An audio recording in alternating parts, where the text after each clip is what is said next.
شہد کی مکھیوں کا شہد ان کی نسل کے لیے ہونا چاہیے، یہ ہم کیوں استعمال کر لیتے ہیں؟ اس لیے کہ ہمیں ایک عارضی تصرف دیا گیا ہے کہ ہم ان کی چیزوں کو استعمال کر سکتے ہیں، عارضی مالک ہیں تو دودھ میں پی لوں گا۔ اب اسے کہیں دنیا میں جرم نہیں سمجھا جائے گا کہ بکری کا دودھ تھا، آپ بیچ میں کدھر سے پی گئے، تو چونکہ میں مالک تھا تو میں پینے کا حق رکھتا ہوں۔ آگے بڑھیے، میں بکری کو بیچنے کا بھی حق رکھتا ہوں۔ کوئی ایسا قانون موجود نہیں ہو سکتا کہ جو مجھے بکری بیچنے سے روک دے، میں مالک ہوں، میں جب چاہوں بیچ دوں۔ اچھا، صرف یہی بات رک نہیں جاتی، میں بکری ذبح کرنے کا بھی حق رکھتا ہوں، جب چاہوں ذبح کر دوں، جہاں چاہوں جس کھوٹے کے ساتھ باندھوں، یہ سب میرا ثوابدید ہے۔ اب یہاں سے آقا کے لفظ کو سمجھ لیں کہ جب ہم نے اللہ تعالیٰ کو رب مان لیا ہے تو در حقیقت یہ سارا اختیار اپنے بارے میں اللہ کے سپرد کر دیا ہے۔ اب چوں چرا کی گنجائش باقی نہیں رہتی کہ اللہ تعالیٰ نے یہ حکم کیوں دیا، یہ کیوں دیا۔ اب آج صبح بھی میں دیکھ رہا تھا، کسی نے کوئی اعتراض کیا ہوا تھا، کوئی خاتون تھی، انہوں نے کہا جی ہمارا حصہ آدھا کیوں ہے؟ ٹھیک ہے نا، تو سوال تو بنتا ہے آدھا کیوں ہے، ضرور غور کریں، لیکن جب آپ نے اللہ کو رب مان لیا ہو تو اس کے بعد اس سوال کی گنجائش نہیں رہتی۔ ہاں، یہ سمجھنے کے لیے کہ مجھے سمجھ نہیں آئی کیا مسئلہ ہے، یہ اس پر تو آپ حق رکھتے ہیں، بے شک غور کریں، اللہ نے آپ کو ذی عقل بنایا ہے، آپ غور کریں، اللہ خوش ہوگا، آپ اس کی حکمتیں سمجھنے کی کوشش کر رہے ہیں، لیکن اعتراضاً یہ آپ نے وہ جو عبد والی حیثیت سے اس سے بغاوت کر دی ہے۔ تو عبد کی حیثیت کو سمجھیے، یہ ملازم کی حیثیت نہیں ہے، یہ غلام کی حیثیت ہے۔ وہ میں نے اس لیے ایک ایکسٹریم کی مثال آپ کے سامنے رکھ دی ہے، بکری کی مثال، اس لیے کہ آج دنیا میں آقا اور غلام کا تصور موجود نہیں ہے، جو تصور موجود ہے وہ ملازم کا تصور ہے۔ ملازم اسپیشل جاب کے لیے ہوتا ہے، یا ڈرائیور ہے یا مالی ہے یا کوک ہے، وہ دوسرا کام تو نہیں کرتا جس مقصد کے لیے وہ کام کرتا ہے، خاص وقت کے لیے ہوتا ہے، 5 بجے چھٹی کر کے گھر چلا جاتا ہے، السلام علیکم، رات اس کی اپنی ہے، اور یہ کہ جب تک اس کی جو ٹائم ہے جاب کا، اس وقت تک آپ کا ملازم ہے، یہاں سے باہر نکل کے اس کے اور آپ کے حقوق بالکل برابر ہو جائیں گے، اب وہ سرونٹ والی مسئلہ تو ختم ہو جائے گا، لیکن عبد اور رب کا یہ والا تعلق نہیں ہوتا۔ اس نے ساری باتیں ماننی ہوتی ہیں، اس نے کہا جی گھاس کاٹو تو گھاس کاٹنی ہے، رب نے کہا کہ جو ہے نا جانور سنبھالو تو جانور سنبھالنے ہیں، اس نے کہا کوکنگ کرو تو کوکنگ کرنی ہے، اس نے کہا فرش صاف کرو تو فرش صاف کرنا ہے، اس نے کہا گاڑی چلاؤ تو گاڑی چلانی ہے، جو کہے وہ کرنا ہے، یہاں تک کہے جہاز چلاؤ، بے شک بیڑا غرق کرو، لیکن چلانا آپ نے ایک دفعہ پش کرنا ہے اسے، پھر آگے جو ہو لا یکلف اللہ نفسا الا وسعها، لیکن آپ نے اپنی طرف سے کوشش پوری کر دینی ہے جو اس نے حکم دیا۔ یہ رب اور بندے کا تعلق ہوتا ہے۔ اس کو اب دیکھیں، میں نے چاہا کہ آپ کو پہلے بات سمجھا لوں، اب دیکھیں قرآن مجید ہم سے کیا مطالبہ کرتا ہے۔ قرآن یہی مطالبہ کرتا ہے، ادخلوا فی السلم کافہ، اسلام میں پورے کے پورے داخل ہو۔ اسلام جو اللہ کے احکام ہیں، جو اللہ کا ضابطہ ہے۔ اب ایک چیز اور سمجھ لیجیے، چلے میں پھر وہ لمبا ہی ہو جاتا ہے، میں کوشش تو کر رہا ہوں، نو دیکھیں اللہ تعالیٰ بادشاہ تو ہے نا، قرآن مجید نے اللہ کو بادشاہ بیان کیا نا، کوئی بادشاہ اپنی مملکت میں ایک سے زیادہ قانون برداشت کرتا ہے؟ رٹ چیلنج ہو جاتی ہے نا بادشاہ کی، تو بس اللہ کی بھی ایک رٹ ہے، اور اگر آپ اللہ کو ایک بس بادشاہ زبانی کلامی سمجھے نا، تو یہ زبانی کلامی بادشاہ اللہ تعالیٰ کو ابو جہل بھی مانتا تھا اور رب بھی مانتا تھا۔ من رب السماوات والارض لیقولن اللہ، آسمانوں اور زمین کا رب ماننے کے لیے وہ بھی تیار تھا، آسمانوں اور زمین کا رب ماننے کے لیے فرعون بھی تیار تھا۔ فرعون نے صرف یہ کہا تھا مصر میں میری بادشاہی چلے گی، الیس لی ملک مصر، اس نے یہ نہیں کہا ملک السماوات والارض، نہ ملک مصر۔ تو اگر یہ والی بات اگر ہم نے کرنی ہونا کہ بس یہ اللہ تعالیٰ آسمانوں اور زمین کا بادشاہ ہے، یہ بات آج امریکہ کو ماننے میں بھی کوئی تکلیف نہیں ہے۔ ہمارا جھگڑا اگر ختم ہوتا ہو تو وہ اپنے آئین میں لکھ دے گا کہ اللہ تعالیٰ آسمانوں اور زمین کا بادشاہ ہے، کیا فرق پڑے گا اس سے؟ کوئی عملی فرق اس سے واقع ہوتا ہے؟ کوئی واقع نہیں ہوتا ہے۔ لیکن جب آپ اس پہ آئیں گے کہ بادشاہ جو ہے نا اپنی رٹ چیلنج نہیں ہونے دیتا، اب یہاں سے جھگڑا کھڑا ہوتا ہے۔ یہ جو رسول ہوتے ہیں یہ کون ہوتے ہیں؟ یہ اللہ کی رٹ قائم کرنے آئے ہوتے ہیں، ڈنڈے سے نہیں آئے ہوتے، سمجھانے آئے ہوتے ہیں۔ اور جب کوئی نہ مانے، بگڑے تگڑے نہ مانے، تو پھر اللہ نے آخری درجے میں لوہا بھی اتارا ہے، وَأَنزَلْنَا الْحَدِيدَ فِيهِ بَأْسٌ شَدِيدٌ وَمَنَافِعُ لِلنَّاسِ، وہ جو پوری آیت ہے 25 نمبر آیت جو سورہ حدید کی، کہ رسول بھیجے، کتابیں بھیجی، میزان بھیجی، سب کچھ بھیجا، پھر بھی نہ مانے تو لو بھی ہوتا رہے. تو بڑی اچھی اس کا ترجمانی کی ہے کسی نے پنجابی میں، شاید بلے شاہ نے کی ہے، کہ 4 کتاباں عرشوں آئیاں تے 5واں آیا ڈنڈا. ٹھیک ہے نا. تو یہ بھی ہے. تو رٹ اللہ بھی قائم کرتا ہے، لیکن یہ کہ وہ جبر نہیں کر، لا اکراہ فی الدین. وہ کہتا ہے یار یہ تم اپنی رضا سے مانو تو مجھے خوشی ہوگی، کیونکہ میں نے تمہارے اندر ایک سافٹ ویئر انسٹال کیا ہے، وہ ورک کرے گا، اپنا پوٹینشیل ظاہر کرے گا. تم مجھے پہچان کر سجدہ ریز ہوگے تو زیادہ خوشی کی بات ہے کہ میری مشین ورکنگ کر رہی ہے. تو جبرن کیا جائے روبوٹ بنانا میرا مقصد نہیں ہے کہ تم پر مسلط کر دوں. نہیں تو بکری اللہ کے حکم کی نافرمانی نہیں کرتی. اس کائنات میں کوئی شے اللہ کے حکم کی نافرمانی نہیں کرتی. انسان کو اختیار اس لیے دیا ہے کہ یہ اپنی مرضی سے اللہ کو پہچان کر اس کے احسانات مان کر اسے رب مانے. جیسے ہم نے انگریزوں کو رب مان لیا تھا، اس طرح مجبوراً رب نہ مانے، بلکہ اس طرح مانے کہ یہ اللہ کے احسانات ہیں، نعمتیں ہیں، تو یہ رب ہونے کے جو ہے نا اہل ہے، اور میں دل سے اس کی ربوبیت کا قائل ہوں اور اس کے آگے سرنڈر کرتا ہوں. یہ سرنڈر کرنا، اپنی مزاحمت ترک کر دینا، اپنی خواہش نفس کو اللہ کے احکام کے تابع کر دینا، یہ عبادت کہلاتی ہے. اور یہ وہ عبادت ہے جس کے لیے انسان بنایا گیا. وما خلقت الجن والانس الا لیعبدون. تو بحیثیت انسان ہماری، اور خاص طور پہ جب ایمان لے آئیں تو اس کے بعد پہلی ذمہ داری یہ بنتی ہے کہ ہم اللہ کے بندے بن کے جئیں. اگر ہم اللہ کے بندے نہیں بن کے جی رہے، بندے ہم کسی کے ہیں، بندے ہیں، یہ بالکل غلط خیال ہے کہ ہم آزاد ہیں. آزاد نہیں ہوتے. جو اپنے آپ کو لبرل کہتے ہیں وہ بھی بندے ہوتے ہیں. وہ کس کے بندے ہوتے ہیں؟ وہ اپنے نفس کے بندے ہوتے ہیں. جو جی میں آئے وہ کریں گے. من موجی کہتے ہیں نا، من موجی بندہ، اپنی من مرضی چلانے والا بندہ، اسی کو آج ہم لبرلزم کہتے ہیں. اس کو قرآن کہتا ہے یہ نفس کا غلام ہے. افرائیت من اتخذ الہہ ہواہ. آپ نے اس شخص کو دیکھا جس نے اپنا رب، اپنا الہ، اپنی خواہش نفس کو بنا کے رکھا ہوا ہے. تو آدمی کسی نہ کسی کو تو اوبے کر ہی رہا ہوتا ہے. اللہ کو نہیں کرے گا تو خواہش نفس کو کرے گا. تو اس حوالے سے اب آپ دیکھ لیجئے کہ پہلا ہمارا تقاضا اللہ کو پہچاننے کے بعد یہ بنا کہ ہم اس کے بندے بن جائیں. اچھا، یہ بندگی، اس کے لیے کوئی نمونہ چاہیے، اس کے لیے کوئی ماڈل چاہیے، اس کے لیے کوئی جو ہے نا ایک ہوتا ہے نا ایک آئیڈیل پرسنالٹی چاہیے جس کے پیچھے چلیں، جس کی پیروی کریں. اب یہ آئیڈیل پرسنالٹی کی حیثیت کیا ہے؟ ذرا اس کو میں ایک نقطہ آپ کے سامنے رکھ دوں. بنی اسرائیل کا ایک واقعہ آتا ہے کہ جب انہیں فرعون سے نجات ملی، سمندر پار کیا معجزاتی طور پر، اس کے بعد ایک قوم پر سے گزر ہوا جو اصنام پرستی کر رہی تھی. تو انہوں نے کہا اللہ ہمارے لیے بھی، نبی موسیٰ ہمارے لیے بھی بنا دو. اب آپ سوچیں یہ انہوں نے شرارتن کہا ہوگا؟ میرا نہیں خیال کبھی آپ نے اس طرح سوچا ہو.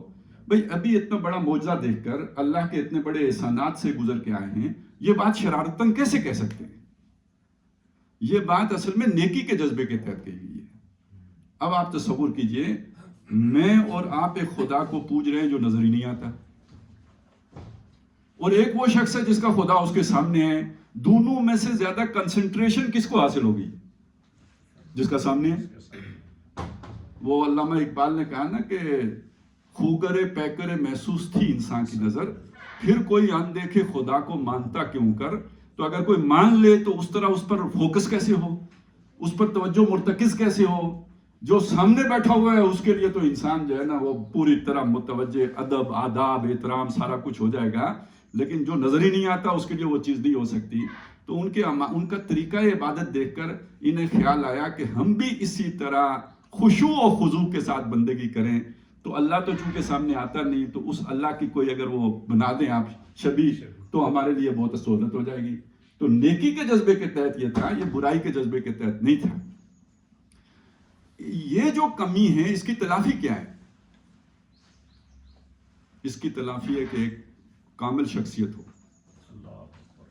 ایک مکمل شخصیت ہو، جو کسی کمی سے، جو انسانوں کی کمیاں ہیں اس سے پاک کی گئی ہو، معصوم عن الخطا ہو، اس سے غلطی نہ ہوتی ہو، پرفیکٹ بینگ ہو.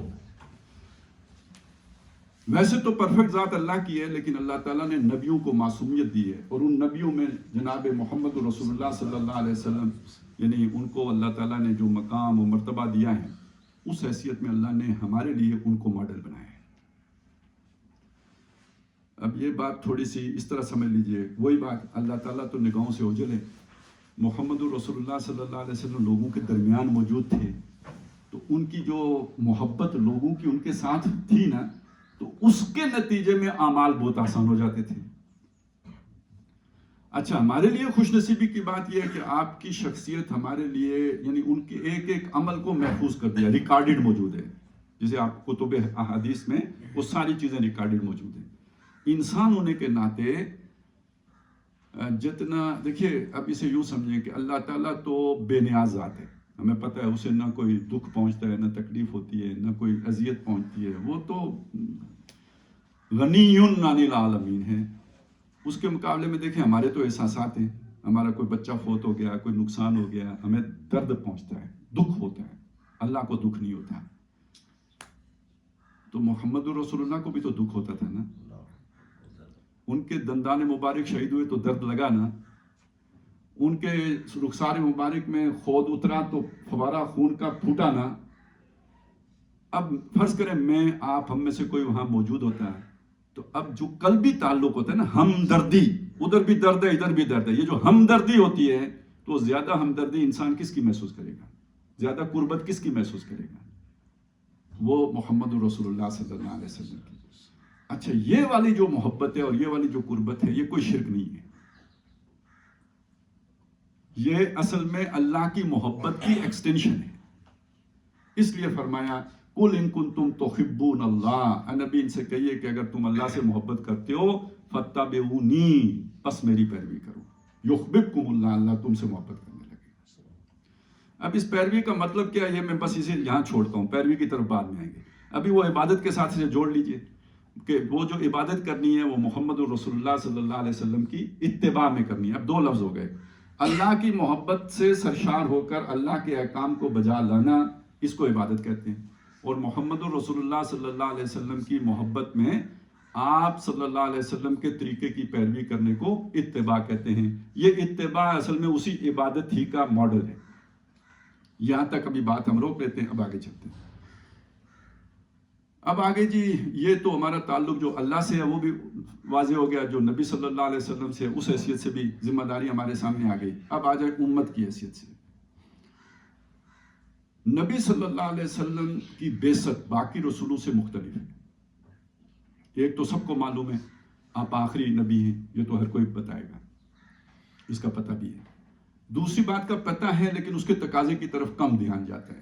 وہ پتہ یہ ہے کہ باقی رسول تھے اپنی اپنی قوموں کی طرف، محمد رسول اللہ صلی اللہ علیہ وسلم میں سارے عالم کی طرف، رحمت للعالمین، اور وما ارسلناک الا کافۃ للناس بشیرا ونذیرا، یہ آپ کی حیثیت، یہ بھی ممتاز حیثیت ہے۔ اب اس کو یوں سمجھ لیجئے کہ رسول جب آتا ہے تو وہ فرقان بن کے آتا ہے۔ مطلب کیا؟ حق و باطل علیحدہ علیحدہ ہو کے رہیں گے اور باطل باقی نہیں بچے گا، جعل حق و زحق الباطل کی صورت ہو کے رہے گی جب بھی رسول آتا ہے۔ اب محمد الرسول اللہ صلی اللہ علیہ وسلم کی یہ والی جو حیثیت ہے نا، یہ عربیوں کے لیے تھی کہ جس میں حق کا حق ہونا ثابت ہو گیا اور باطل کا باطل ہونا ثابت ہو گیا، بلکہ باطل مٹ گیا، اور جزیرۃ العرب کی حد تک یہ بات ہوگی۔ باقی دنیا کے لیے جو آپ کی رسالت ہے اس میں یہ ہونا ابھی باقی ہے، ہوا نہیں ہے، یہ آخری دور میں جا کے ہوگا، ابھی ہوا نہیں ہے۔ اس لیے اقبال نے کہا تھا کہ وقت فرصت ہے کہاں کام ابھی باقی ہے، نور توحید کا اتمام ابھی باقی ہے۔ اور اب آپ اسے ذرا قرآن مجید کے ساتھ جوڑ کے دیکھیں کہ اس کام کے لیے اللہ تعالیٰ نے ایک امت کھڑی کر دی۔ وہ کام جو پہلے رسولوں کے ذریعے سے ہوتا تھا، اب وہ کام امت کے ذریعے سے ہوگا۔ آج ہم کہتے ہیں نا دنیا اب جو ہے نا ادارے بن گئے، تو اللہ تعالیٰ نے بھی وہ نبوت جو شخصی تھی، وہ رسالت کا جو ادارہ تھا، اس کو اب باقاعدہ ایک پوری امت کی صورت دے دی، اس فرق کے ساتھ کہ امت پر وحی نہیں آئے گی، وہ جو وحی محمد الرسول اللہ پہ آئی اس کو اللہ نے محفوظ کر دیا۔ اِنَّا نَحْنُ نَزَّلْنَا الذِّكْرَ وَإِنَّا لَهُ لَحَافِظُونَ، یہ محفوظ کر دیا۔ لیکن محفوظ کرنے کے لیے جو انسان استعمال ہوئے وہ امت مسلمہ ہے، اور یہ جو انسان ہیں ان کو اللہ نے کہا میرے چنیدہ لوگ ہیں۔ ایک جگہ پہ نہیں کہا، قرآن مجید میں 2 جگہوں پہ کہا۔ وَاجْتَبَاكُمْ، سورہ حج کی آخری آیت ہے، اللہ نے تمہیں چنا ہے، جو تم مسلمان ہو، یہ اللہ نے تمہیں چنا ہے، مسلمانوں کے گھر پیدا ہوئے ہو۔ آپ ذرا سوچیں نا، آج کے بچے ہمارے کتنے جو باہر جانا چاہتے ہیں، تو ادھر دنیا میں آنے سے پہلے ان سے اللہ پوچھ لیتا ہے بھائی کدھر پیدا ہونا چاہتے ہو، تو آپ سمجھ سکتے ہیں نا وہ کیا جواب آتا ہے۔ تو اللہ نے مسلمانوں کے گھروں میں پیدا کیا تو یہ اللہ کا انتخاب ہے، هو اجتباکم، اس نے تمہیں چنا ہے کہ کلمے کے ساتھ تمہاری جو ہے نا پیدائش ہوئی ہے تو اذان سنی ہے، اقامت سنی ہے، تمہیں بسم اللہ ہوئی ہے تمہاری، یہ اللہ کا چناؤ ہے۔ اور سورہ فاطر میں فرمایا ثم اورثنا الکتاب الذین اصطفینا من عبادنا، پھر ہم نے وارث کر دیا اپنی کتاب کا اپنے بندوں میں سے ان کو جن کو ہم نے چن لیا۔ اس کو یوں سمجھ لیجئے، سورہ حج میں آخری رکوع میں یہ مضمون آیا ہے کہ اللہ یصطفی من الملائکۃ رسلا ومن الناس، اللہ تعالیٰ اپنے پیغام رسانی کے لیے فرشتوں کو بھی چن لیتا ہے اور انسانوں کو بھی چن لیتا ہے۔ اب دیکھیے فرشتوں میں سے ایک ہی رسول ہیں اور وہ ہیں جبریل علیہ السلام، یعنی اللہ اپنا پیغام جبریل علیہ السلام کو دیتے ہیں۔ جبریل علیہ السلام نے وہ پیغام جو انسانوں میں سے رسول چنے گئے ہوتے ہیں ان تک لے کے آتے ہیں۔ نوح علیہ السلام کے پاس بھی جبریل ہی لے کے آئے، ہود علیہ السلام کے پاس بھی جبریل ہی لے کے آئے، موسیٰ علیہ السلام کے پاس بھی جبریل ہی لے کے آئے، محمد الرسول اللہ صلی اللہ علیہ وسلم کے پاس بھی جبریل ہی لے کے آئے۔ پچھلی کڑی ایک ہی ہے مستقل، جبریل علیہ السلام، اگلی کڑیاں بدلتی رہیں آدم علیہ السلام سے لے کے محمد الرسول اللہ تک صلی اللہ علیہ وسلم۔ یہ جو بتایا جاتا ہے کہ 1,24,000 کے قریب جو انبیاء آئے ہیں تو یہ سارے انسانوں میں سے چنے ہوئے لوگ ہیں۔ تو محمد الرسول اللہ صلی اللہ علیہ وسلم پر آ کے جب ختم نبوت ہو گئی، اب اللہ نے کس کو چنا؟ اب یہ نئی کڑی ہے، اس کو سمجھ لیں، اب اللہ نے ایک پوری امت کو چنا، ہم اس امت کے فرد ہیں۔ اب اس پہ غور کر لیجئے، میرا خیال ہے ہم نے اس طرح نہیں سوچا۔ وہ کیا گردو تھا تو جس کا ہے ٹوٹا ہوا تارا، تو وہ تو صرف یہ نہیں ہے کہ وہ تھمتا نہ تھا کسی سے سیل رواں ہمارا، صرف اتنی ساری بات نہیں ہے، یہ اللہ کا انتخاب ہے کہ اللہ تعالیٰ نے یہ مقام اس امت کو عطا کیا ہے، محمد رسول اللہ صلی اللہ علیہ وسلم کو عطا کیا ہے، ان کی امت کو عطا کیا ہے۔ تو اس کے ساتھ یہ اصل میں یہ مقام ملا ہے اللہ کے اس پیغام کے امین ہونے کے ناطے، جس کے وارث بنائے ہیں اللہ نے، ثم اورثنا الکتاب الذین اصطفینا من عبادنا۔ پھر یہ بھی انشور کیا کہ یہ امت کبھی بھی گمراہی پر جمع نہیں ہوگی۔ یہ بھی بتایا کہ اس امت میں ایک گروہ ہمیشہ حق پر قائم رہے گا۔ یہ بھی بتایا کہ اگر کوئی چیزیں پس منظر میں چلی جائیں گی، دب جائیں گی، گرد پڑ جائے گی، تو 100 سال میں ایک ایسی اولو العزم شخصیت ضرور پیدا ہوگی جو جھاڑ جوڑ کے بالکل رینیو کر کے ان کے سامنے اس چیز کو لے آئے گی۔ سب کا مطلب کیا ہے؟ حق اب گم نہیں ہوگا۔ جیسے پہلے گم ہو جاتا تھا پھر اللہ نئے رسول بھیجتے تھے، اب حق گم نہیں ہوگا۔ ایک تو اللہ نے کتاب کی صورت میں محفوظ کر دیا، دوسرا اپنے بندوں کے سپرد کر دیا، ان بندوں کو سب کے سب کو کبھی گمراہ نہیں ہونے دے گا۔ اس کا مطلب ہے حق کسی نہ کسی ٹمٹماتی شمع کی صورت میں موجود ضرور رہے گا، بالکل اندھیری رات نہیں چھائے گی۔ اب یہ جو کام ہے نا، اس کام کو قرآن مجید کہتا ہے شہادت علی الناس۔ یہ شہادت علی الناس کا جو کام ہے، یہ نبی صلی اللہ علیہ وسلم نے یوں سمجھایا۔ یہ دیکھیے 23 سال آپ صلی اللہ علیہ وسلم کی زندگی گزری نبی کی حیثیت سے، اور آپ صلی اللہ علیہ وسلم نے اس میں مختلف مراحل سے گزر کر وہی الیوم اکملت لکم دینکم واتممت علیکم نعمتی ورضیت لکم الاسلام دینا کی صورت جب ہو گئی، جب یہ سب ہو چکا، دین مکمل ہو چکا، دین غالب ہو چکا، مخالفین کے سر کچلے جا چکے، اب حضور صلی اللہ علیہ وسلم نے پوچھا الا هل بلغت، تبلیغ ذمہ داری تھی نا، یا ایھا الرسول بلغ ما انزل الیک من ربک، اے رسول جو آپ پر اتارا ہے آپ کے رب نے اس کو پہنچائیے۔ اب حضور پوچھ رہے ہیں میں نے پہنچایا، اب دیکھیے میں کیا کروں گا، ابھی ایک تقریر کروں گا، آخر میں کہوں گا وما علینا الا البلاغ۔ حضور نے تو یہ بات نہیں فرمائی۔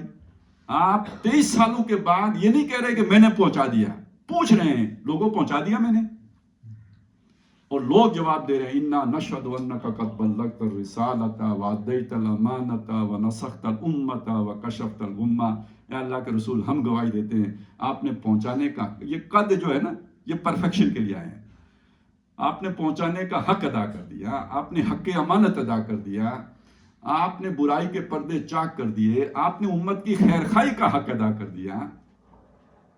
اس پر حضور صلی اللہ علیہ وسلم نے اللہ کو گواہ بنایا، اللہم اشہد، اللہ تو بھی گواہ رہنا، اور 3 دفعہ آپ نے فرمایا۔ اس کا کیا مطلب ہے؟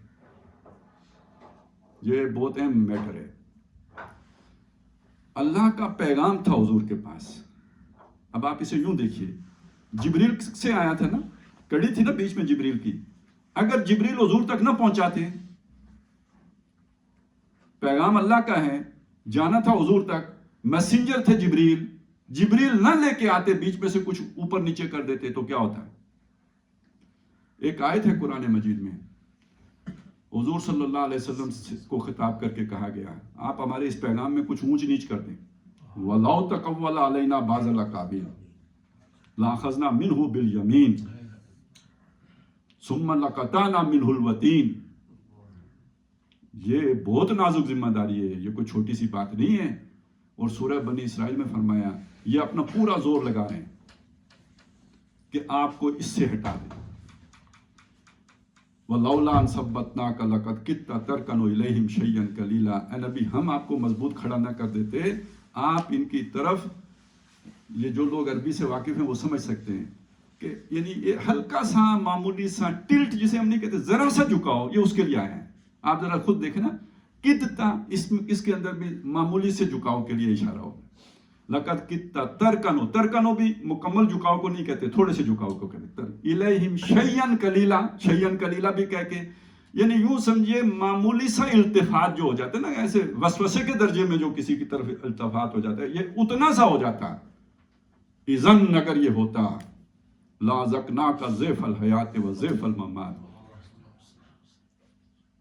مطلب بندہ ترجمہ نہیں کر سکتا ہے, لیکن اس ذمہ داری کی نزاکت, یہ جو شہادت علی الناس کی ذمہ داری ہے, اس کی نزاکت سمجھانے کے لیے یہ آیات میں پیش کر رہا ہوں کہ اگر اس میں معمولی سی بھی اونچ نیچ ہو جائے تو اللہ کتنا غضبناک ہوتے ہیں. یہ تو قولی باتیں تھیں. عملاً اگر آپ نے دیکھنا ہو تو قرآن مجید نے ہمارے سامنے حضرت یونس علیہ السلام کی مثال پیش کی. وہ کوئی اونچ نیچ نہیں ہوئی تھی, آپ نے پہنچانے کا حق انہوں نے بھی ادا کیا تھا, تبھی تو اللہ نے عذاب کا فیصلہ کیا تھا. جب تک اتمام حجت نہ ہو اللہ تعالیٰ عذاب نہیں بھیجتا. اگر اللہ نے عذاب کا فیصلہ کر دیا تھا, اس قوم پر عذاب آئے گا, تو اس کا مطلب ہے یونس علیہ السلام اپنا کام مکمل کر چکے تھے. کیا کمی رہ گئی تھی؟ فیصلہ ہو چکا عذاب کا. کمی صرف یہ رہی تھی کہ یہ بھی اللہ, چونکہ معمور اللہ کرتا ہے اپوائنٹ کرنا, معمور کرنا, اپوائنٹ کرنا, یہ آپ کی پلیس آف ڈیوٹی ہے. تو اپوائنٹنگ اتھارٹی جب تک وہاں سے ایکسپریس پرمیشن نہ دینا, تو اپوائنٹڈ ون جو ہے نا وہاں سے ہل نہیں سکتا. یونس علیہ السلام اپنی پلیس آف ڈیوٹی اس ایکسپریس پرمیشن سے پہلے چھوڑ گئے. سمپلی اتنی ساری بات ہے, کام, جاب ہیز بین ڈن, لیکن یہ کہ وہ وقت سے پہلے چھوڑ گئے, اتنی سی بات پر مچھلی کے پیٹ میں چلے گئے. اب آپ کو اندازہ ہو جانا چاہیے اس معاملے میں اتنی سی کوتاہی بھی اللہ تعالیٰ گوارا نہیں کرتے, سخت پوچھ ہوتی ہے. تو جن کے رتبے ہیں سوا, ان کی سوا مشکل ہے. تو جہاں اللہ تعالیٰ نے بہت اونچا مقام دیا, خیر امت بنایا, کنتم خیر امت اخرجت للناس, وہاں اب اس ذمہ داری کے نتیجے میں جو کام ہے اس میں اگر کوتاہی ہو تو اس کو بھی سمجھ لیں کہ کتنا بڑی بات بن جائے گی, کتنی بڑی سزا آئے گی, اور یہ سزا بھگتنی پڑے گی دنیا میں. یہ اب ایک اور اصول بیچ میں آ جائے گا کہ جو اجتماعی جرائم ہوتے ہیں ان کی سزا دنیا میں ملتی ہے, کیونکہ آخرت میں حساب انفرادی ہونا ہے. کلہم آتیہ یوم القیامت فردا. لیکن ایک جماعت کی حیثیت سے جو آپ نے غلطیاں کی ہیں ان کی سزا دنیا میں ملتی ہے. فطرت افراد سے اغماض بھی کر لیتی ہے, نہیں کرتی کبھی ملت کے گناہوں کو معاف, اس لیے نہیں کرتی کہ آخرت میں اکلوتے کا حساب ہونا ہے. تو جو اجتماعی اگر کوئی کمی ہوگی تو اس کی سزا دنیا میں ملے گی. وَاتَّقُوا فِتْنَةً لَا تُصِيبَنَّ الَّذِينَ ظَلَمُوا مِنْكُمْ خَاصَّةً. اس فتنے سے ڈرو جو تم میں سے صرف ظالم لوگوں ہی کو لپیٹ میں نہیں لے گا, گیہوں کے ساتھ گھن بھی پسے گا. تو یہ اجتماعی ذمہ داری ہماری کیا تھی؟ شہادت علی الناس. حضور صلی اللہ علیہ وسلم نے دین قائم کر کے دنیا کو دکھا دیا. اب آپ نے فرمایا میں نے پہنچا دیا, لوگوں نے مان لیا, پہنچا دیا. ہم نے پہنچائے بغیر ہی ہم نے سمجھا کہ بخشے بخشائے ہیں, اور دنیا تک وہ پیغام پہنچانے میں ہم ناکام رہے. ہمارا انفرادی عمل تو بھی بیکار, اور ظاہر ہے پہنچانے کے لیے پیچھے عمل بھی درکار ہوتے ہیں. میں زبانی کلامی پہنچانا کوئی معنی نہیں رکھتا, وہ تو ایک یوٹوپیا ہوتا ہے نا. قابل عمل شے ہے یہ تب پتہ چلے گا جب آپ اس پر عمل کرتے ہو. قابل عمل ہیں، بلکہ آپ یہ سمجھتے ہیں یہ قابل عمل ہے، خود آپ یہ سمجھتے ہیں، اس کا ثبوت یہ ہوگا کہ آپ اس پر عمل کرتے ہوں گے. نہیں تو آپ بھی یہی سمجھتے ہوں گے جیسے وہ بچوں کو موٹے موٹے الفاظ لکھ کے تقریر نہیں لکھ کے دے دیتے.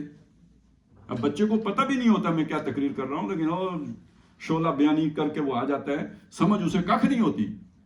اسی طرح میں بھی تقریر کر کے چلا جاؤں، آپ بھی تقریر کر کے چلے جائیں، مجھے بھی پتہ ہے عمل نہیں ہو سکتا، آپ کو بھی پتہ ہے عمل نہیں ہو سکتا، بس حصول ثواب کے لیے بیٹھے اور اٹھ کے چلے گئے. تو جب تک اپنا عمل اس کے مطابق نہ ہو تو اس تقریر کا یا ان الفاظ کا کوئی معنی نہیں ہوتا، ان میں کوئی اثر نہیں ہوتا، کوئی تاثیر نہیں ہوتی. اور یہ عمل جو ہے یہ آج کی دنیا میں دیکھیے، پرانی دنیا اور آج کی دنیا میں بڑا فرق ہے. اتنی سی بات سے سمجھ لیجئے کہ یہاں ہم بیٹھے ہوئے ہیں، اکثر و بیشتر وہ ہوں گے کہ جو ایبٹ کے نہیں ہیں، اب یہاں مستقل رہتے ہیں. جب آئے تھے ان سے کسی نے نہیں پوچھا تھا ویزا ہے آپ کے پاس، کسی نے پاسپورٹ کا نہیں پوچھا تھا، کسی نے شناختی کارڈ کا نہیں پوچھا تھا، کسی پٹواری کے پاس جس زمین پر قبضہ کر لیا تھا اس کے کاغذات جو حاصل نہیں کیے تھے. بس جو آیا، جس نے جہاں سینگ جس کے سمائے اس نے قبضہ کیا، بیٹھا، کاشت کرنی شروع کر دی، وہ یہاں کا شہری ہو گیا. آج کی جدید ریاست میں کیا یہ ممکن ہے؟ ناممکن. آج آپ کسی کمزور سے کمزور آدمی کی جگہ جو ہے اس کی مرضی کے بغیر یا خریدے بغیر اس سے حاصل نہیں کر سکتے. ہر شہر ڈاکومنٹڈ ہے اور ہر شہر رجسٹرڈ ہے، بچے بھی رجسٹرڈ کرانے پڑتے ہیں، یہ پہلے تو نہیں تھا. اس دور میں انفرادی عمل اب کوئی اہمیت ہی نہیں رکھتا، بلکہ انفرادیت سکڑ کے ایک جوئے کماب کی سطح پہ آ گئی ہے. ایک سٹرکچر ہے جس کے اندر ہمیں کل پرزے کی مانند ہیں، ہمیں اسی طرح ایکٹ کرنا ہوگا جیسے وہ پورا سٹرکچر ایکٹ کرے گا. اس پورے سٹرکچر کو مسلمان کیے بغیر ایک فرد انفرادی طور پر مسلمان ہو ہی نہیں سکتا. آج کا معاشی نظام سامنے رکھیں، آج کا سیاسی نظام سامنے رکھیں، آج کے یہ سوشل سٹرکچر سامنے رکھیں، اس کے ہوتے میری انفرادیت کتنی ہے؟ شادی اپنی مرضی سے بندہ نہیں کر سکتا، رسم و رواج کا قیدی ہے، فیشن کا قیدی ہے. باقی یہ کہ آپ اپنی معاش اس پہ کتنے آزاد ہیں. عصر حاضر ملک الموت ہے تیرا، جس نے قبض کی روح تیری دے کے تجھے فکر معاش. پھر وہ اگر سود پہ مبنی ہے تو آپ کیسے حلال کمائیں گے؟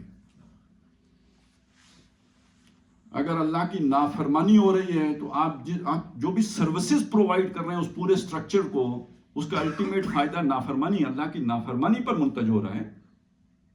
تو آپ کی تو ساری محنت اللہ کی نافرمانی میں صرف ہو رہی ہے. اب میری نمازوں کی کیا حیثیت پیچھے رہ جائے گی؟ یہ تو بالکل ایسی بات ہے کہ بھائی میں فوجی ہوں، پریڈ کرتا ہوں، سٹی پہ دوڑ کے جاتا ہوں، لیفٹ رائٹ بہت شاندار کرتا ہوں، سینہ میرا بھی مودی کی طرح 56 انچ ہے، وغیرہ وغیرہ وغیرہ وغیرہ. لیکن یہ ہے کہ وہ اوپر ملک پہ کسی اور کا قبضہ ہو گیا ہے، میں اسی طرح لگا ہوں لیفٹ رائٹ. تو یہ میری ساری لیفٹ رائٹ اب تو نئے بادشاہ کے لیے ہو گئی نا. تو اوپر اگر اللہ کی حکمرانی نہیں ہے تو نیچے یہ ہماری ساری عبادت گزاری در حقیقت پھر الٹی پڑ جائے گی. باطل کے اقتدار میں تقویٰ کی آرزو، کتنا حسین فریب ہے جو کھا رہے ہیں ہم. اور آج کی دنیا کے مسائل اصلاً ہیں کیا؟ انفرادی ہیں یا اجتماعی ہیں؟ جس میں کروڑوں انسانوں نے جانے دی ہیں. عدل کی تلاش میں انسان ایک انقلاب، دوسرا انقلاب، انقلابوں پہ انقلاب. حال ابھی ہے چلو کہ منزل ابھی نہیں آئی کی صورت ہے. تو وہ منزل ہے کس کے پاس؟ جس کے لیے انسانوں نے اتنی قربانیاں دی، جس عدل کے لیے، اس عدل کا ماڈل کس کے پاس ہے چھپا کے بیٹھا ہوا جو وہ ہمیں. تو امت مسلمہ کی حیثیت سے ہماری ذمہ داری شہادت علی الناس کی ذمہ داری ہے. اس میں یہ جو آخری بات ہے نا کہ دنیا کو وہ نظام قائم کر کے دکھا دینا، اس کے لیے وہ علیحدہ سے بھی حکم بھی آ گیا. شرع لکم من الدین ما وصی بہ نوحا والذی اوحینا الیک وما وصینا بہ ابراہیم وموسیٰ وعیسیٰ ان اقیموا الدین. یہ سب کے لیے یہی تھا کہ دین قائم کرو. مسلمانوں تمہارے لیے بھی یہی ہے، محمد رسول اللہ کے لیے بھی یہی حکم تھا، نوح کے لیے بھی یہی حکم تھا، ابراہیم، موسیٰ، عیسیٰ علیہ السلام کے لیے بھی یہی حکم تھا. مسلمانوں تمہارے لیے بھی اسی دین میں سے رستہ مقرر کیا گیا ہے کہ کرو قائم دین کو.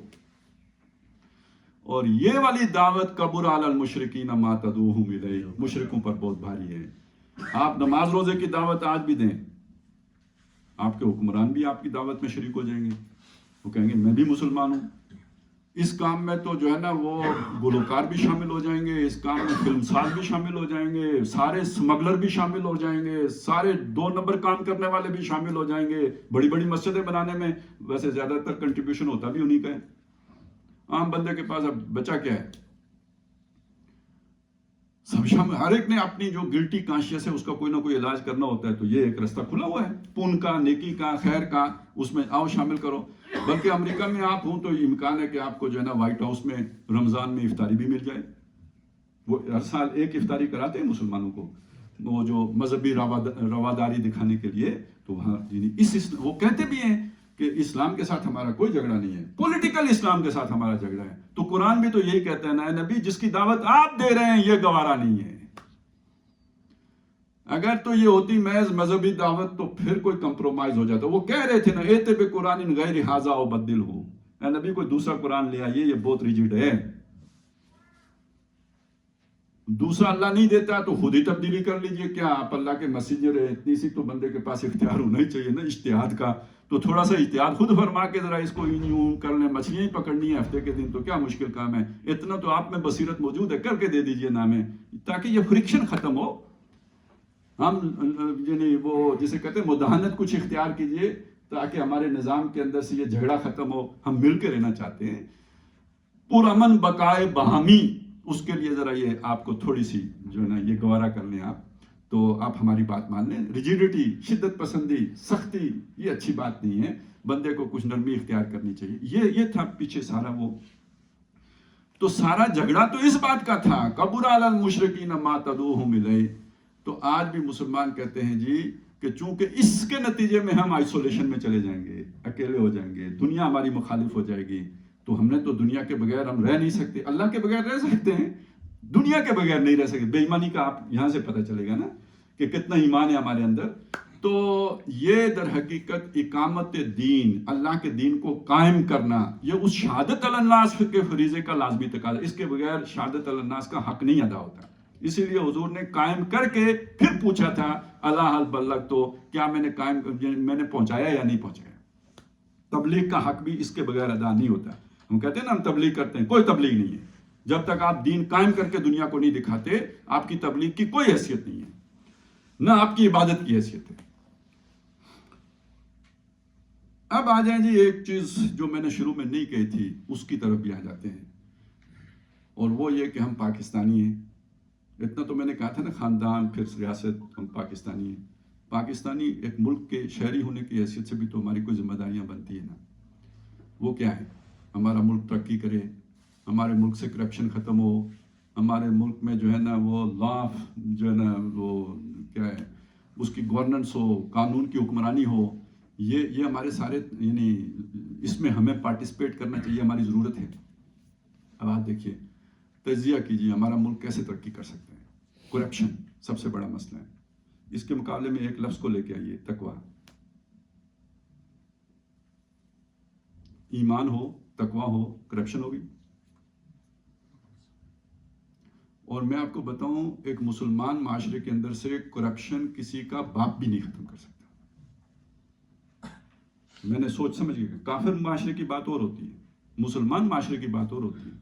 پرابلم بتاتا ہوں آپ کو، ہر مسلمان کے دل میں عظیم ترین ہستی کون سی ہوتی ہے؟ اللہ کی، اللہ کے رسول کی۔ اللہ کی نہ مانتا ہو تو اس کے بعد کس کی مانے گا؟ آپ کو وہ پرابلم سمجھ میں آیا ہے؟ عظیم کس کو مانا؟ اللہ کو مانا۔ اب اس کی نہیں مانتا تو جنرل کی مانے گا؟ عظیم کون ہے؟ اللہ، اس کی نہیں مانتا، یہ جو ممبر پارلیمنٹ کے ہیں جو یہ قانون سازی کریں گے وہ مانے گا؟ سوال ہی نہیں پیدا ہوتا۔ یا تو وہ اللہ کو نکالیں بیچ سے، جیسے کہ مغرب والوں نے نکال دیا ہے، تو پھر انسانوں کو اس کی جگہ پہ لائیں، پھر انسانوں کے بنائے ہوئے قانون پر کوئی عمل کرے گا۔ اور اگر آپ نے اللہ کو عظیم رکھا ہوا ہے تو پھر تو لوگ اللہ ہی کی مانیں گے، اور اگر اللہ کی نہیں مانیں گے تو کسی کی بھی نہیں مانیں گے۔ یہ ہمارا المیہ، اس کی طرف کسی کا دھیان نہیں جاتا۔ ہم نے عظیم مانا اللہ کو، ہم نے عظیم مانا اللہ کے رسول کو، ان کی نہیں مانتے تو باقی پھر ہما شما کی تو کوئی پھر بات ہی نہیں۔ ٹھیک ہے، جب ڈنڈا ہوگا تھوڑی دیر مان لیں گے، ڈنڈا ہٹے گا تو ختم کہانی۔ تو ساری کرپشن، قرآن مجید کہتا ہے کہ یہ انسان جو ہے نا یہ کرپٹ ہو جاتے ہیں۔ ان الانسان لیطغی، بے شک انسان طغیانی پہ آ جاتا ہے۔ کیوں؟ الراہ استغنا، جب یہ دیکھتا ہے پکڑ نہیں ہے تو کیسے سیدھا ہوتا ہے؟ ان الی ربک الرجعی، بے شک اپنے رب کی طرف مراجعت کرنی ہے، وہ پوچھے گا۔ یہ جو اکاؤنٹیبلٹی آخرت کی ہے نا، یہ جتنی مستحضر رہتی ہے اسی سے تقویٰ پیدا ہوتے ہیں، اور اسی سے پھر انسان غلط کاری نہیں کرتا۔ وہ آپ کے سامنے وہ مثال ہے نا حضرت عمر رضی اللہ تعالیٰ عنہ کے دور کی، کہ وہ جب دودھ کم ہو گیا تو ماں نے بیٹی سے کہا کہ بیٹا تھوڑا آج گاہکوں کو پورا کیسے ہوگا، تو تھوڑا پانی ڈال لو تاکہ پورا کر دیں۔ تو بیٹی نے کہا کہ یہ تو ملاوٹ ہے، اور حضرت عمر نے منع کیا ہوا ہے۔ میں کہا کون سا عمر دیکھتا ہے؟ تو ہمارا بھی تو مسئلہ یہ ہے نا، کون سا قانون دیکھتا ہے؟ لیکن وہاں اب بیٹی نے جواب کیا دیا تھا؟ یہ تو نہیں کہا تھا کہ عمر دیکھتا ہے، بیٹی نے کہا تھا عمر نہیں دیکھتا، عمر کا خدا تو دیکھتا ہے۔ تو اس کا مطلب یہ ہے کہ ہمارے یہ جو عبادت ہے یا تقویٰ ہے، یہ ہمیں ایک ذمہ دار شہری بھی بناتا ہے، مسلمان بھی بناتا ہے، اور ایک اچھا شہری، پروڈکٹیو شہری بھی بناتا ہے، کرپشن سے پاک شہری بھی بناتا ہے، اگر تصور صحیح ہو۔ اگلی بات سوچئے، ہمارا ملک، دنیا میں ہر ملک کا کوئی نیشنل ایجنڈا ہوتا ہے، اس کی اچھا ایک بات یہ دیکھیے، یہ جو اتحاد اور اتفاق ہوتا ہے نا، استحکام جس سے بنتا ہے اتحاد اور اتفاق، اس کی کوئی بنیاد ہوتی ہے جسے دنیا نے ڈیفائن کیا ہے۔ مثلا جو ایک نسل کے لوگ ہوتے ہیں ان کے اندر ایک قدرتی بھائی چارہ موجود ہوتا ہے نسل کا، اسی طرح جن کا رنگ ایک ہوتا ہے، جن کی زبان ایک ہوتی ہے، اسی لیے کہتے ہیں کہ قومیں بنتی اس سے ہیں، جس کا رنگ ایک ہو وہ ایک قوم ہے، جس کی نسل ایک ہو وہ ایک قوم ہے، نسل والا، جس کے زبان ایک ہو وہ ایک قوم ہوتی ہے، اور یہ نیچرل ہے۔ یہ آپ دیکھیں نا، تھوڑی سی بات ہوتی ہے تو کوئی کہتا ہے میں پنجابی ہوں، کوئی کہتا ہے میں پٹھان ہوں، کوئی کہتا ہے میں ہزارے والا ہوں، کوئی کیا، وہ یہ والا جو تعصب ہے نا، یہ نیچرل ہے۔ اس کے لیے کوئی تبلیغ نہیں کرنی پڑتی کہ جمعے والے دن جناب مولوی صاحب باقاعدہ واز فرمائیں، اس کی ضرورت، یہ اندر ایک تعصب موجود ہوتا ہے، نیچرل ہے۔ تعصب کا مطلب کیا ہے؟ باندھنے والی چیز، جوڑنے والی چیز، ملانے والی چیز، اس کو اسبہ، گروہ بنانے والی شے، اس کو تعصب کہتے ہیں۔ تو گروہ یہ شے بناتی ہے، آپ کی زبان، آپ کی نسل، آپ کا رنگ، یہ آپ کو گروہ بناتا ہے۔ اس بنیاد پر یہ بات کہی گئی تھی کہ ہندوستان میں رہنے والے لوگ جغرافیہ کی بنیاد پر ایک قوم ہے، یہ چوتھی بنیاد ہوتی ہے، ایک جغرافیہ کے لوگ ایک قوم ہوتے ہیں۔ تو انہوں نے کہا ایک قوم ہے، ہم نے کہا نہیں، ہم نظریے کی بنیاد پر علیحدہ قوم ہے۔ یہ والی جو چیز تھی نا، یہ دنیا اس سے واقف نہیں تھی۔ لوگ کہتے ہیں اسرائیل کا یہ ایک دھوکہ ہے، اسرائیل نسل کی بنیاد پر ہے، اصل میں وہ تو یعقوب علیہ السلام کی نسل سے ہیں نا سارے، اس لیے بنی اسرائیل ہیں، تو وہ تو وہی بنیاد بنی جو باقیوں کی ہے۔ نظریے کی بنیاد پر علیحدہ قوم بن کر ایک وطن حاصل کر لینا، یہ در حقیقت پولیٹیکل سائنس میں ایک نئے فیکٹر کی شمولیت تھی۔ قوم بننے کی بالکل ایک نئی بنیاد ہم نے دنیا کے سامنے پیش کی کہ نظریہ بھی ایک بنیاد ہوتی ہے، جی پانچویں بنیاد ہے، دنیا میں واحد ملک ہے۔ اب اگر آپ قرآن مجید کی طرف رجوع کریں تو قرآن مجید انسانوں میں تقسیم کا قائل نہیں ہے۔ یا ایھا الناس انا خلقناکم من ذکر و انثی، اے لوگو ہم نے تمہیں بنایا ایک مرد اور ایک عورت سے، وجعلناکم شعوبا و قبائل، تمہارے خاندان اور قومیں بنائیں، لتعارفوا، اور یہ تعارف کے لیے بنایا، یعنی زبانوں کا فرق، رنگ کا فرق، یہ ڈویژن کے لیے نہیں ہے، یہ تعارف کے لیے، پہچان ہو۔ سارے ایک ہی سانچے والے ہوتے تو پتہ کیسے چلتا، نادرا والے کیسے فرق کرتے، یہ عبد الرحمن ہے اور یہ عبدالحق ہے۔ تو یہ اس لیے ہم نے مختلف بنا دیا تاکہ پہچان ہو، مختلف قومیں بنا دی۔ تو یہ قوموں قومیں بنانے کی وجہ تقسیم نہیں ہے، اس کی بنیاد پہ تقسیم انسانوں کے درمیان روا رکھنا جائز نہیں ہے۔ تقسیم ایک بنیاد پر ہو سکتی ہے اور وہ نظریہ ہے۔ هُوَ الَّذِي خَلَقَكُمْ فَمِنْكُمْ كَافِرٌ وَمِنْكُمْ مُؤْمِنٌ، وہی ہے جس نے تمہیں بنایا، تو کچھ کافر ہو گئے، کچھ یہ تقسیم ہو گئی۔ یہ تقسیم اللہ کے ہاں جو ہے وہ جسے کہتے ہیں نا، اس پر آبجیکشن نہیں ہے۔ یہ وہ تقسیم ہے جو اللہ کے ہاں مسلم ہے، تسلیم شدہ ہے، اور وہ یہ تقسیم ہے۔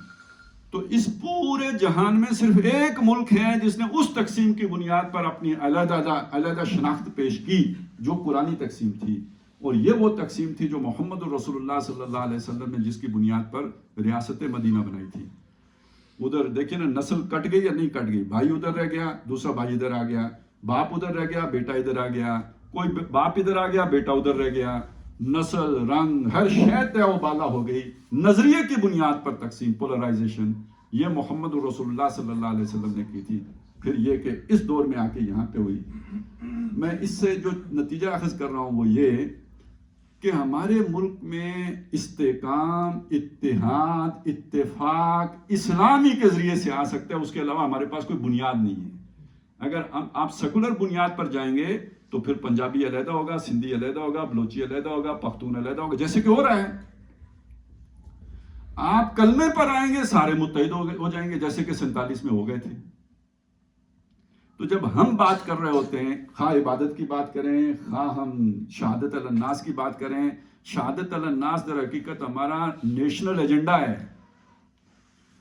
علامہ اقبال نے جب تصور پیش کیا کہ ایک علیحدہ شمال، ہندوستان کے شمال مغرب میں ایک علیحدہ ریاست ہونی چاہیے، تو انہوں نے ساتھ بات کیا کی کہ اگر ایسا ہو گیا تو ہمیں موقع مل جائے گا کہ عرب امپیریلزم کے دور میں اسلام کے چہرے پر جو داغ و دبے پڑ گئے تھے. اب اس جملے کو سمجھ لیجئے، یعنی ہم نے تو دنیا پر اسلام کی گواہی پیش کرنی تھی.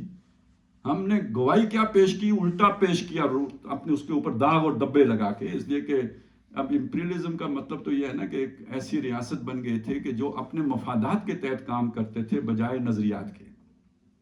جیسے آج دنیا کی ریاستیں سپر پاورز ہیں، اس طرح کا معاملہ تھا. لہٰذا اس کا نقصان کیا ہوا؟ اسلام پر داغ و دبے پڑ گئے.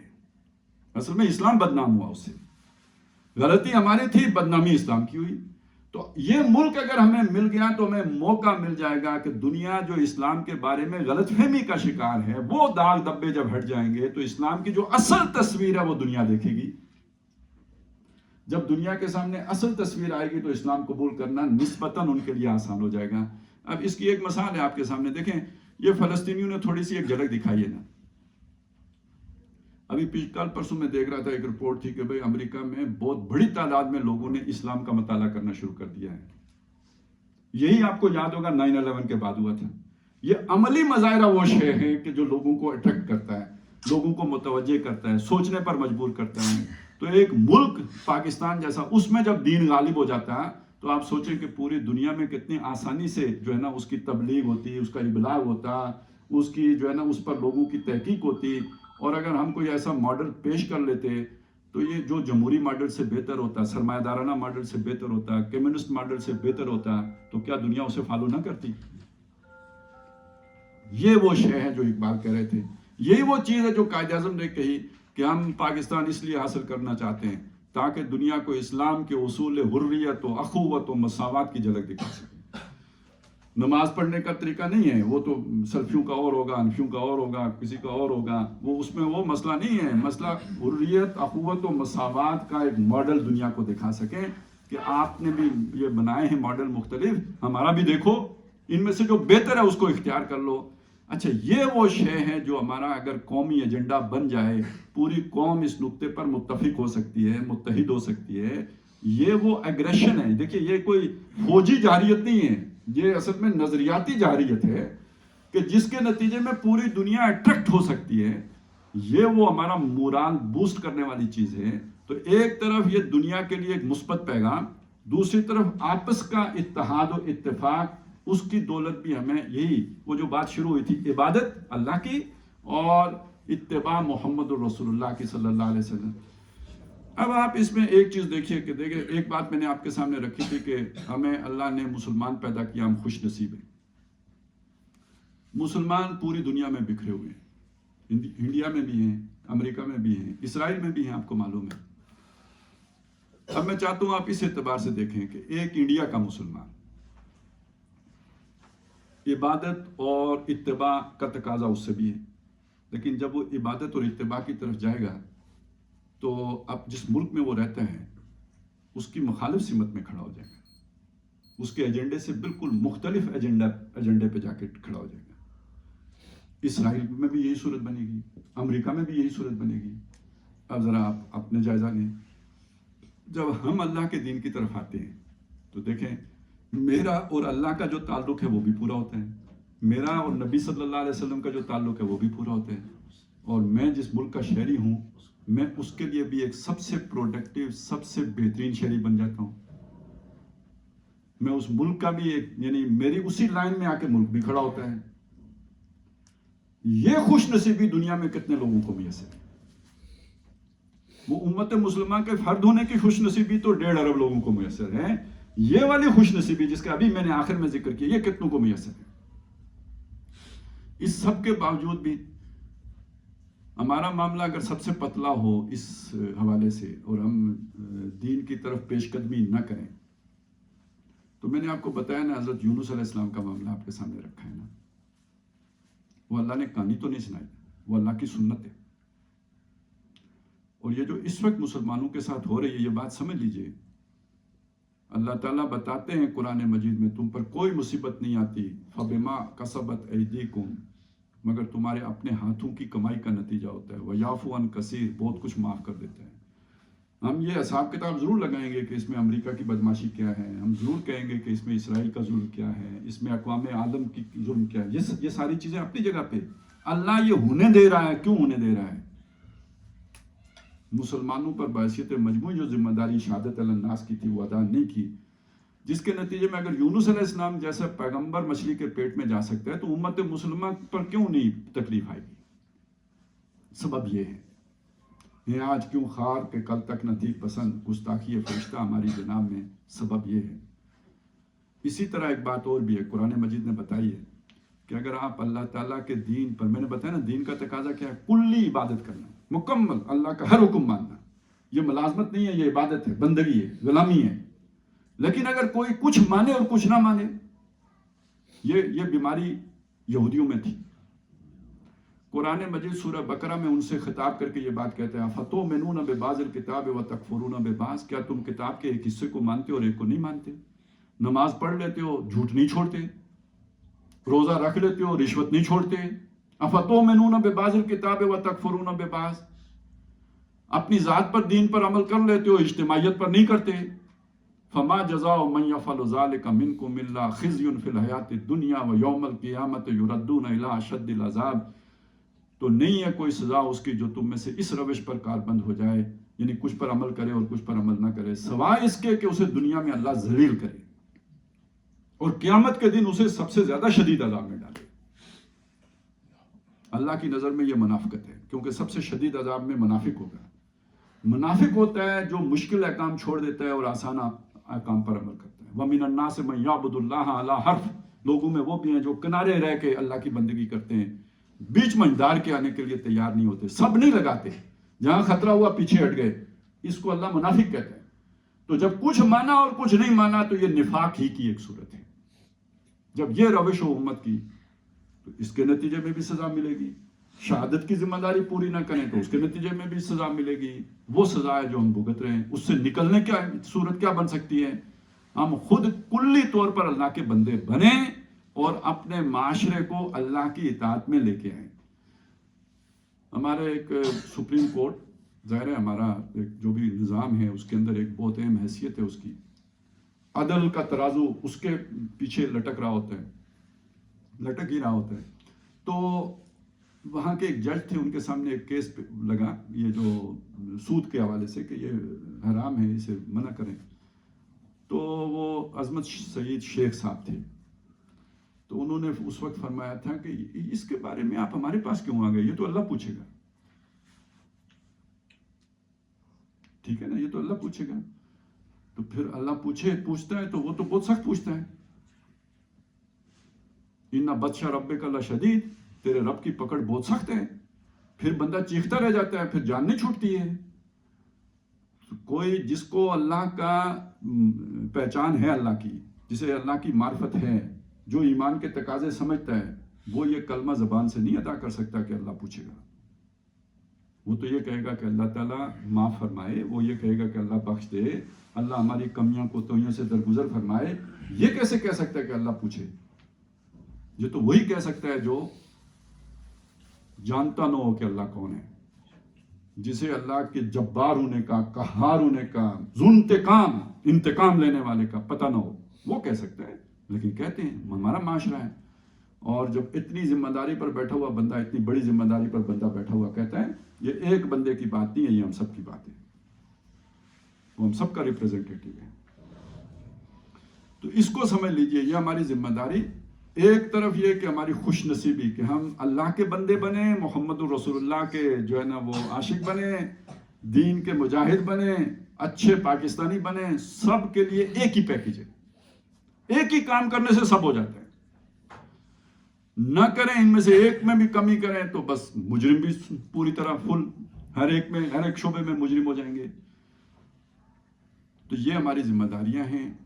ان کے لیے ظاہر ہے ہمیں پہلی بات تو یہ ہے کہ خود عمل پیرا ہوں گے تو کسی کو کہنے کے قابل ہوں گے کہ یہ کام ہمیں کرنا چاہیے. نشستن گفتن برخاستن سے آگے بڑھ کر خود اس کا عملی نمونہ پیش کرنا ہوگا. یہ ہو سکے تو بہت اچھی بات ہے کہ ہم بیٹھ کے طے کریں، سوچیں، کسی اور کے ساتھ نہیں، اپنے ساتھ، کہ میں نے اب یہ کام سوچ سمجھ کر میں فیصلہ کرتا ہوں کہ آئندہ باقی زندگی اس ایجنڈے کے مطابق بسر کروں.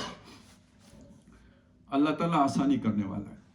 جب بندہ فیصلہ کرتا ہے ایاک نعبد تو اگلی بات ایاک نستعین ہے. اور اللہ کہتا ہے، وہ جو حدیث میں آتا ہے نا کہ یہ جب بندہ یہ کہتا ہے ایاک نعبد و ایاک نستعین، تو اللہ تعالیٰ کہتا ہے ھذا بینی و بین عبدی ولعبدی ما سأل. یہ میرے اور میرے بندے کے درمیان مشترک ہے، اور میں نے اپنے بندے کو وہ دیا جو اس نے مانگا. تو جب انسان صراط مستقیم کا فیصلہ کر لیتا ہے چلنے کا، اللہ اسے انگلی پکڑ کے چلاتا ہے، چھوڑ نہیں دیتا. لیکن یہ کہ ارادہ بندے کا اپنا، مخلصانہ ارادہ اپنا ہوتا ہے. اللہ تعالیٰ ہمیں توفیق دے کہ ہم وہ ارادہ باندھیں، سچ مچ کا باندھیں، اور باقی زندگی اللہ کی بندگی میں انی وجہت وجہی للذی فطر السماوات والارض حنیفا وما انا من المشرکین کی شان کے ساتھ بسر کریں. اقول قولی ھذا واستغفر اللہ لی ولکم ولسائر المسلمین والمسلمات.